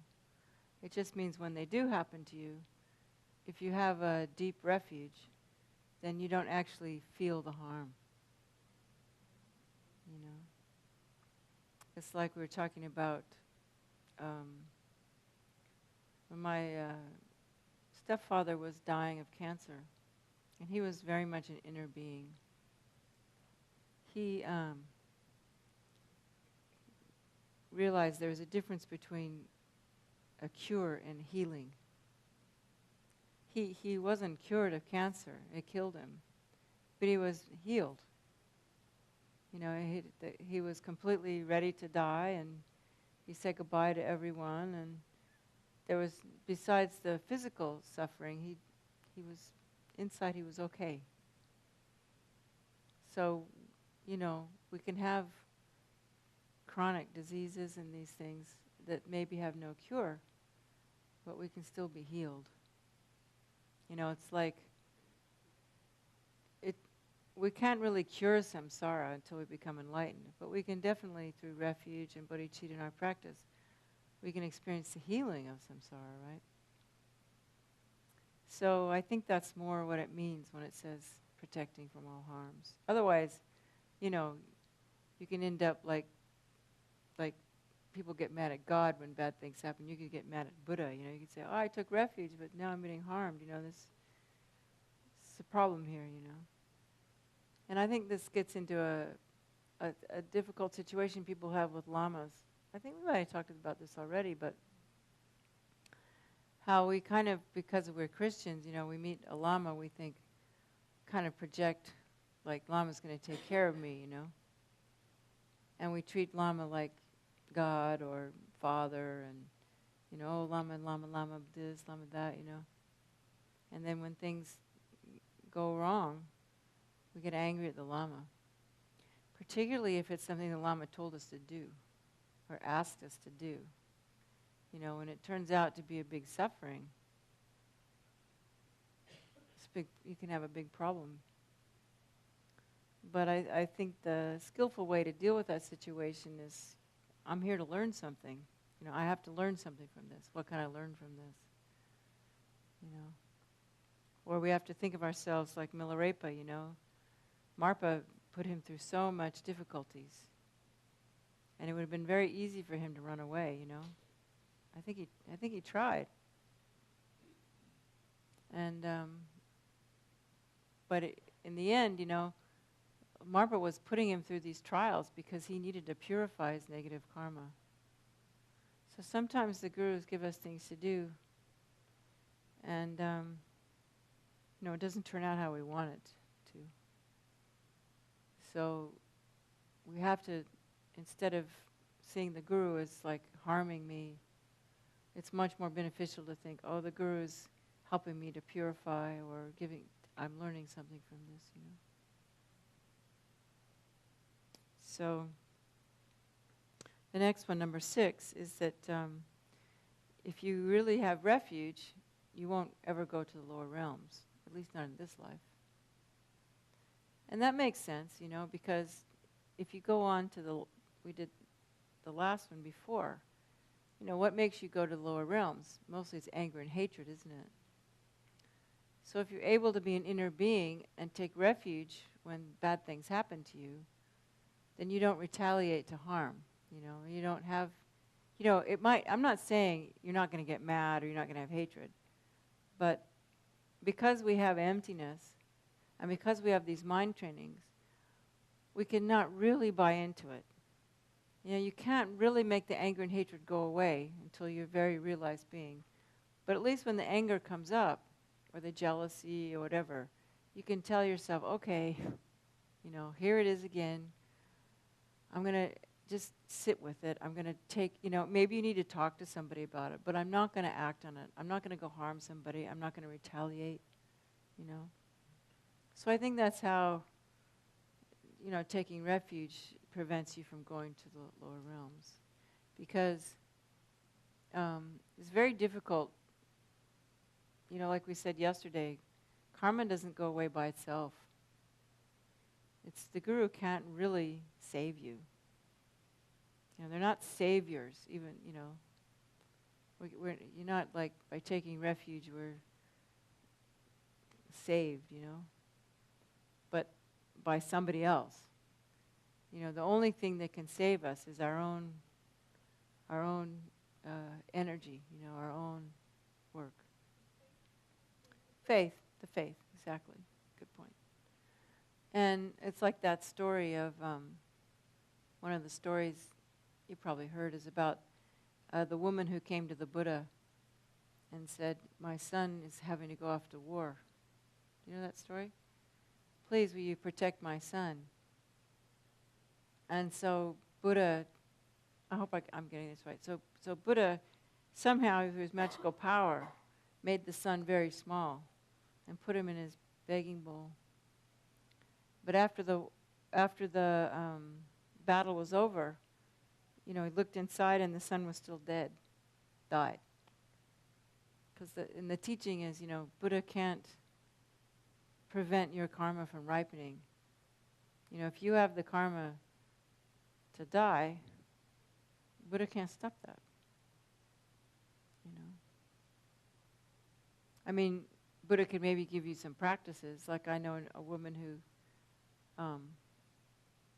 was dying of cancer, and Rinpoche gave her all these things to do, mostly saving lives, And she was like terminal, stage 4 cancer, supposed to die, and she went back like 6 weeks later, and there was no cancer in her body at all, and the doctors just couldn't believe it.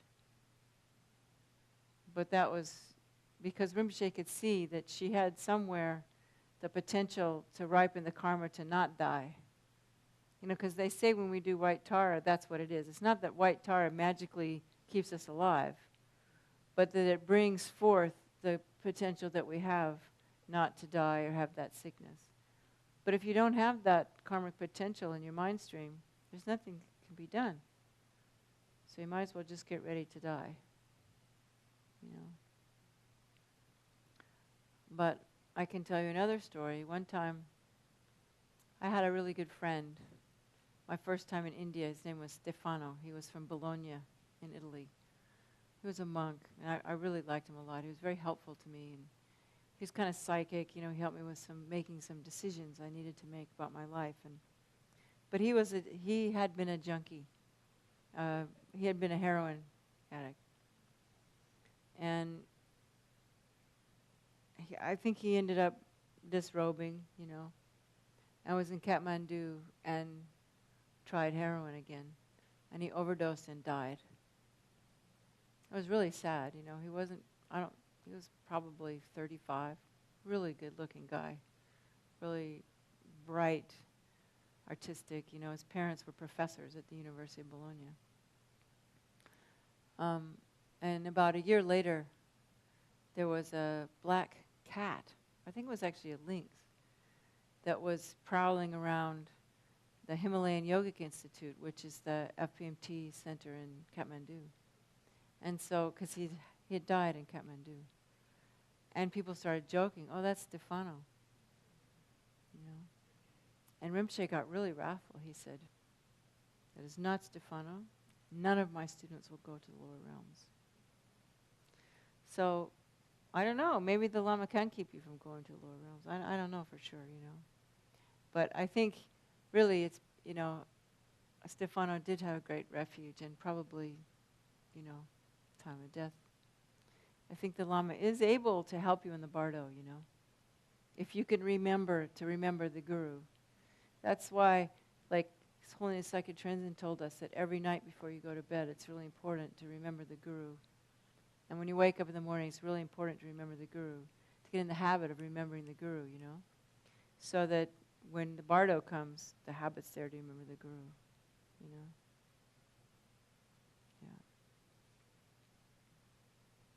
So the next one is all temporary and ultimate wishes come true. I don't know about that one. I don't know how that works, but that's there.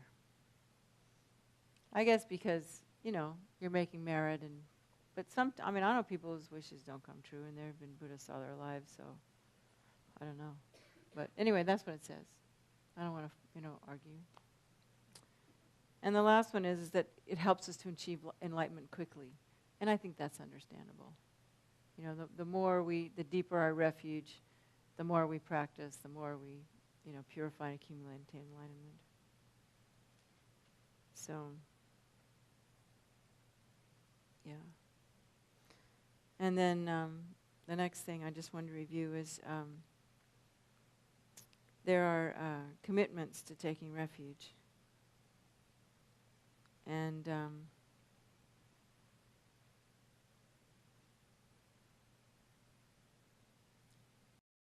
El Sutra del Corazón a la perfección de la sabiduría. Así lo oí Una vez el bendito estaba residiendo en Rayagrilla, en la montaña llamada Pico del Buitre, junto a una gran asamblea de monjes y una gran asamblea de bodhisattvas. En ese momento el bendito entró al samadhi que expresa el Dharma, llamado iluminación profunda, y al mismo tiempo el noble Avalokiteshvara, el bodhisattva Mahasattva, mientras practicaba la profunda perfección de la sabiduría, vio lo siguiente. Vio que los 5 skandhas son de la naturaleza del vacío. Entonces, por el poder del Buda, el venerable Shariputra le preguntó al noble Avalokiteshvara, el bodhisattva Mahasattva, cómo debe entrenar un hijo o una hija de familia noble que quiere practicar la profunda perfección de la sabiduría. Entonces el noble Avalokiteshvara, el bodhisattva Mahasattva, le contestó al venerable Shariputra, oh Shariputra, un hijo o una hija de familia noble que desea practicar la profunda perfección de la sabiduría debe practicar así, viendo lo siguiente, que los 5 skandhas son de la naturaleza del vacío. La forma es el vacío también es la forma. El vacío no es otra cosa que la forma no es otra cosa que el vacío. De la misma manera, los sentimientos, las percepciones, las formaciones mentales y la conciencia también son el vacío. Por lo tanto, Shariputra, todos los dharmas son el vacío. No existen las características, no existe el nacimiento ni la cesación. No hay impureza y no hay pureza, no hay merma ni hay aumento. Por lo tanto, Shariputra, en el vacío no hay forma, sentimiento, percepción, formación mental ni conciencia. No hay ojos, oídos, nariz, lengua, cuerpo o mente. No hay apariencia, ni sonidos, ni olores, ni sabores, ni tacto, ni dharmas. No hay dato de los ojos y así al dato de la mente y conciencia. No hay ignorancia ni fin de la ignorancia hasta la vejez y la muerte. No hay fin de la vejez y de la muerte. No hay sufrimiento ni origen del sufrimiento. No hay cesación del sufrimiento, ni sendero, ni sabiduría, ni logro, ni ausencia de logro. Por lo tanto, Shariputra, ya que los bodhisattvas no tienen logros, moran en la profunda perfección de la sabiduría. Como no hay oscuración en la mente, ni tampoco temor. Trascienden lo falso y alcanzan el nirvana total. Todos los budas de los 3 tiempos, a través de la práctica de la profunda perfección de la sabiduría, despiertan completamente a la iluminación insuperable, verdadera y total. Por lo tanto, el gran mantra de la profunda perfección de la sabiduría, el mantra de la gran percepción, el mantra insuperable, el mantra inigualado, el mantra que calma todo sufrimiento, debe ser conocido como la verdad, ya que no contiene falsedad. El mantra de la profunda perfección de la sabiduría es Tayata Gate Gate Para Samgate Bodhisoha. Tayata Gate Gate Para Samgate Bodhisoha. Tayata Gate para samgate bodhisoha. Tayata gate para samgate bodhisoha. Tayata gate para Spirits. And some people think that one of the reasons why we're having so many like hurricanes and earthquakes and these kinds of things is because the Nagas are upset. Because Nagas are beings, they're kind of mythical creatures. The traditional Himalayan vision of them is the bottom part's snake and the top part's human, like a mermaid. But the Nagas are kind of important because they are intelligent enough. The Nagas they practice Dharma, you know. In fact, the name Nagarjuna, you all name, Nagarjuna, he has that name because he spent a lot of time in the land of the Nagas. And in fact, the prayer wheels that we turn comes from Nagaland. And in fact, I think the story is that the reason we didn't get the Mahayana for 500 years is because it wasn't the human beings weren't ready, but Buddha taught it to the Nagas. And so Nagarjuna brought it from the Nagas back to the human realm. with the prayer wheel and the Mahayana teachings. This is the legends, you know. I mean, we were talking about this yesterday, you know. A lot of Buddhism, like Christianity, there's a lot of mythology. And I remember my father once, I introduced... Okay, now?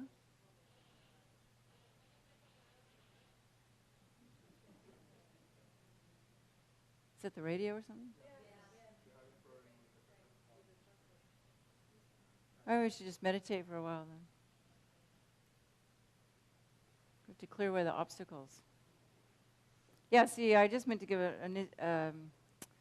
announcements. I started telling stories, so we have to do the Heart Sutra and everything first. Maybe it'll clear it up. And light some incense in there too. Ok, comenzamos entonces con la alabanza al Buda Shakyamuni. Maestro, destructor de enemigos, has sido Buda completa y perfectamente despierto, dotado con sabiduría y conducta ejemplar, ido al gozo, timonero que guía a los seres ordinarios que aún deben ser domados, Ser Supremo, Maestro de todos los dioses y los hombres, Buda, destructor de enemigos, glorioso y victorioso Ser Shakyamuni. Ante ti me postro y a ti voy por refugio. Maestro, destructor de enemigos, has sido Buda completa y perfectamente despierto, dotado con sabiduría y conducta ejemplar, ido al gozo, timonero que guía a los seres ordinarios que aún deben ser domados, Ser Supremo, Maestro de todos los dioses y los hombres, Buda, destructor de enemigos, glorioso y victorioso Ser Shakyamuni. Ante ti me postro y a ti voy por refugio. Maestro, destructor de enemigos, has sido Buda completa y perfectamente despierto, dotado con sabiduría y conducta ejemplar, ido al gozo, timonero que guía a los seres ordinarios que aún deben ser domados, Ser Supremo, Maestro de todos los dioses y los hombres, Buda, destructor de enemigos, glorioso y victorioso Ser Shakyamuni. Ante ti me postro y a ti voy por refugio. Vamos con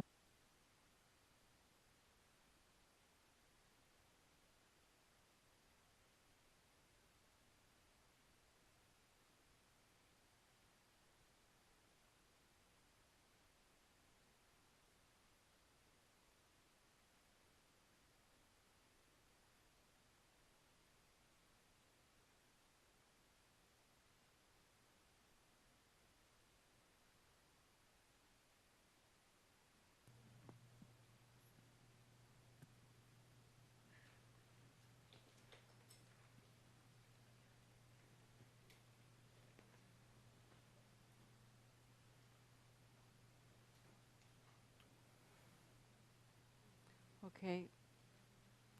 It's going? Hello? You can hear? ¿Me escuchas? Maria, Maria, ¿me escuchas? Before we start, I just wanted to just make a few announcements because once I start, I might forget. And Veronica's over there today, so she can't remind me.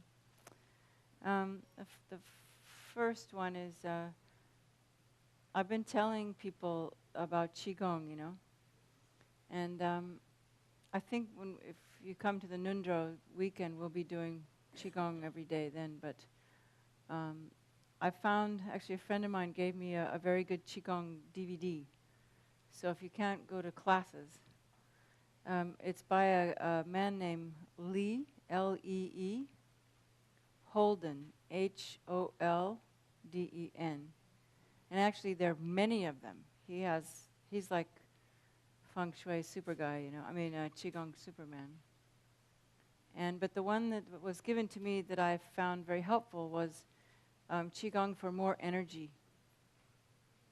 And, you know, some people I'm hearing stories, you know, there's a lot of energy imbalance in the world today. And if you want to help yourself, that's a good one to get, I found, you know. You can just Google Lee Holden, you know.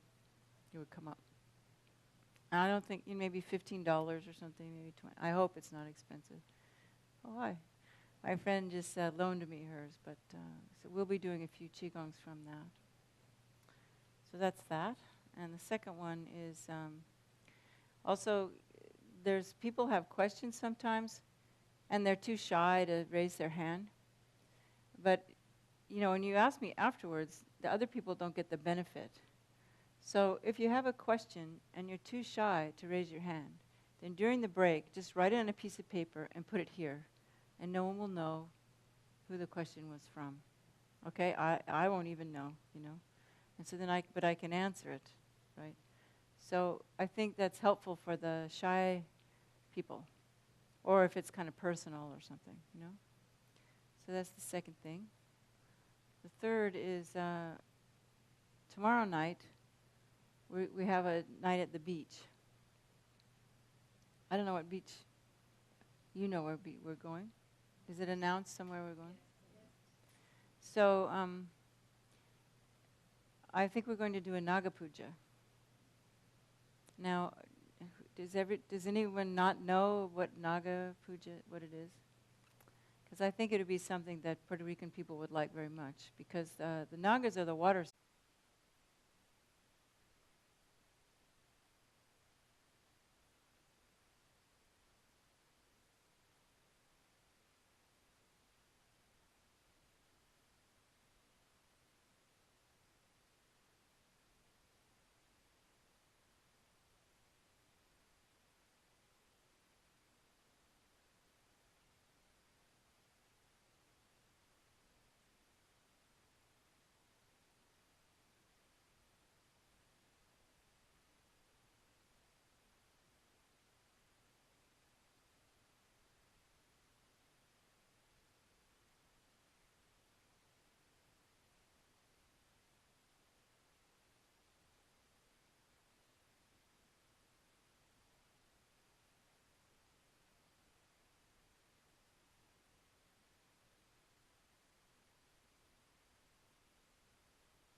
Paragate, Parasamgate Bodhisoha, Tayata Gate Gate, Paragate, Parasamgate Bodhisoha, Tayata Gate Gate, Paragate, Parasamgate Bodhisoha. Por lo tanto, Shariputra, el Bodhisattva Mahasattva debe entrenarse en la profunda perfección de la sabiduría. Entonces el bendito salió del Samadhi y elogió al noble Avalokiteshvara, el Bodhisattva Mahasattva, diciendo: bien dicho, así es, oh hijo de noble familia, así es. Se debe practicar la profunda perfección de la sabiduría, así como has explicado, y todos los tatagas se regocijarán. Cuando el bendito dijo estas palabras, el venerable Shariputra y el noble Avalokiteshvara, el Bodhisattva Mahasattva, y toda la asamblea de dioses, humanos, asuras y gandharvas se regocijaron y alabaron las palabras del bendito. Hacemos la ofrenda del mandala breve. Esta tierra ungida con perfume y regada de flores, con el monte Meru, los 4 continentes, el sol y la luna, vista como una tierra de pura, yo te ofrezco, que todos los seres pueden gozar de una tierra así.